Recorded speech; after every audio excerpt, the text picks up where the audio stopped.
The Senate President is recognized. Thank you, Mr. President. Thank you, Mr. President. Well, I decided to go down from the rostrum so that I can either answer or debate with any or with any interpellations from our colleagues. No? But let me just try to explain some of the points that were raised that, to me, and that is my opinion, inaccurate yung mga intindi or inaccurate yung perception in these interviews that the media has been conducting with me. Ang totoo nga yan, dami ko pa nga iniiwasan na interview eh. Kukunti pa nga yun eh. Pero whenever I am asked, I come out with my opinion. You don't like my opinion, but you have to respect it. In much the same way as I respect your opinion, whatever it is. No? But when it comes to the issue of legal, there are rules to follow.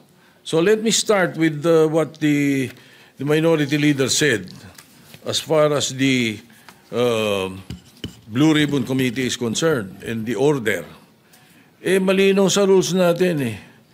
A witness cited in contempt may be ordered by detained in such a place as may be designated by the committee alone or, andun yung or with the concurrence of the Senate President by either one detention order. So it's the Senate President has the power to do that. Ngayon, nung binibigay sa akin yung binigay sa akin yung sulat para i-recommend yung witness protection program ng mga Diskayas, ang feeling ko incomplete eh. Ang usapan at narinig ko ito kay Secretary of Justice, kailangan tell all, hindi tell half.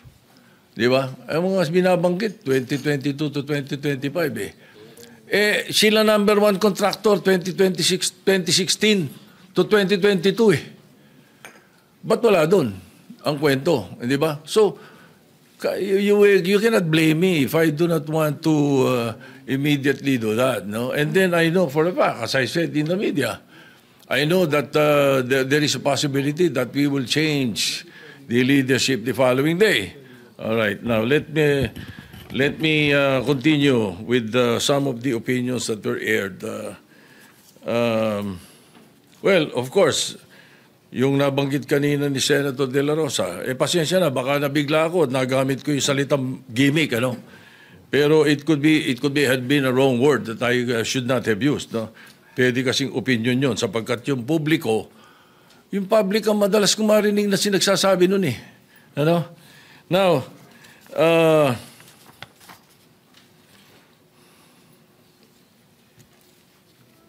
as far as I'm concerned, there's nothing illegal or out of the rules that we have done.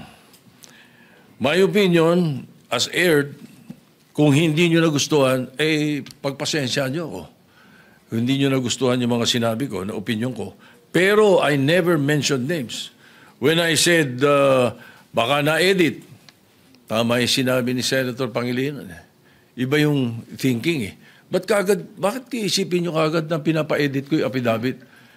Hindi ba? Hindi eh. So, and when I say those things, you should not feel alluded to. Wala naman akong binanggit na pangalan eh. Di ba? And then yung tinatanong, binanggit yung tungkol sa the Blue Ribbon being a lawyer, does not have anything to do with Senator Marcoleta. It was a question by the public. It was a question even by Secretary Claire Castro or Attorney Claire Castro. The question was, di ba kailangan abogado yun? So that was asked of me. And I said, no. Nothing in the rules says so. Wala naman talaga eh. As a matter of fact, we elected Sani Alvarez as Blue Ribbon Chairman for 2 years. And he is not a lawyer. Binagdebatihan na namin nila Neptali Gonzales yan, saka nila Ernie Maceda yan, matagal na. No.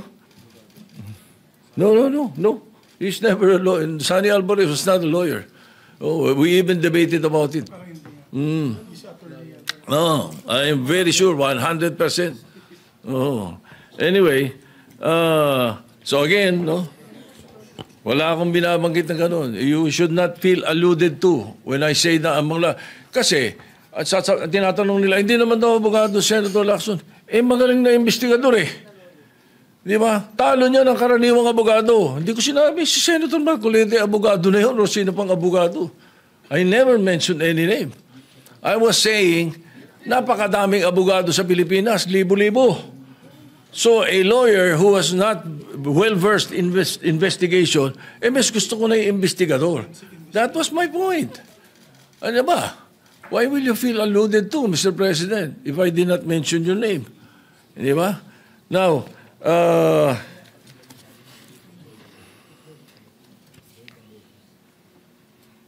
again, as far as the rules are concerned, the Senate President has the power to order his transfer, especially in this case, na I asked the chairman of the Blue Ribbon Committee after they sent a letter, and it was done in court. It was done in the RTC 112 this morning. That was where the letter was transmitted to Attorney Valentina of the Senate Legal, who was representing the Senate in the hearing of the writ of amparo. Yun ang istorya nun. So the request must go back to the Senate. Ay sabi ko maganda, if that is your request, because that is precisely what the members of the minority wanted. Hindi ba? So no question. O ba't may question ngayon? Nalilipat natin, binalik natin sa Senate custody. Ano? And then also, to be fair to the OSAHA, ano? Every day, they monitor wherever that person is. Kahit na nung dinala natin yung si Colonel something sa Muntinlupa, mayroon tayong sa Pasay City Jail, si Balad ba yun? You don't need to have an OSAA there the whole day, 24 hours. It's not necessary.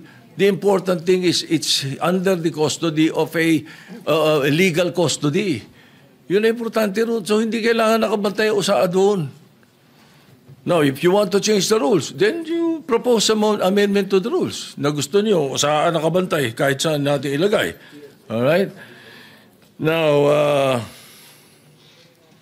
maraming nabanggit eh. Kaya isa-isa natin to. Pasensya na kayo. Ang Witness Protection Program, ang pagkakaalam ko, magkakaroon ng immunity from criminal prosecution. So kung natatakot sila sa kanilang security, bilyon-bilyon ng pera nila eh. Ang dami nila pwedeng bayaran security guard eh. Kahit 1,000 security guard kaya nila eh. Bakit kailangan ang gobyerno? Ay galit na galit na ang mga tao dahil hindi nga natin malaman kung ilan yan, kung nangyari nga yan, kung sila nga yan, hindi po ba? Kaya we were just trying to be prudent. Konting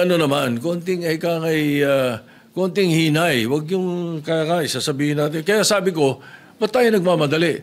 I'm not pertaining to any senator. Bakit, sana do not feel alluded to if I don't mention your name. Di ba? Oh, and then, state witness, there is no other direct evidence available for proper prosecution eh. So, it is not applicable to the Discayas. At saka na, hindi rin pwede sapagkat ang pananaw ng karamihan, ang pananaw ng taong bayan, sila most guilty. Ang pwede sa Witness Protection Program, yun, not the most guilty. Yun ang sinasabi ng batas. Anyway, as I said, the Senate President has the power to order the transfer. And if I have used a word that does not conform to your palate, then pagpasensyahan nyo.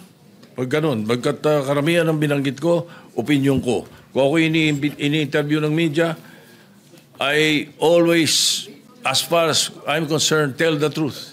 Pag ang media kausap mo, kausap mo taong bayan eh. Ganun yun. Kaya iniiwasan ko na hindi ako magsabi ng totoo. Kung opinion ko hiningi, binibigay ko opinion ko, hindi ko tinatago. So if you don't like my opinion, I'm sorry, Mr. President. But that's how it is. Thank you. Yeah, Mr. President. What is the pleasure of the Minority Leader?